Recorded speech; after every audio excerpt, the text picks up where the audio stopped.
Andrew Holness may have taken the oath for his third term, but let's be real. Jamaica wasn't watching him. All eyes were on Juliet Holness in her bold green dress. Some called it elegance, others laughed and said, size 13. And even Andre Stevens gave her a so-called passing grade.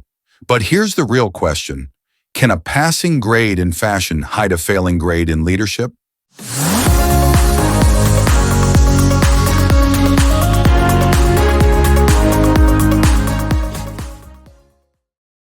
Today, we expose the flaws beneath the fabric.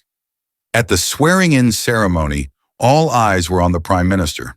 But when Juliet Holness stepped out in a bold emerald green dress, the conversation shifted. Social media erupted, some calling it elegant, others calling it a misstep. For many, it was less about the dress and more about what it represented, the bold green of the Jamaica Labour Party on full display. Andre Stevens of PDTV added fuel to the fire, surprisingly giving Juliet's fashion choice a passing grade. That comment set off even more debate. Supporters cheering, critics sneering. Was Andre being generous, or was this just a polite way of saying, it could have been worse? After all, critics have long mocked her with the size 13 nickname, and this outfit did little to silence the whispers. For PNP supporters, the symbolism was too hard to ignore.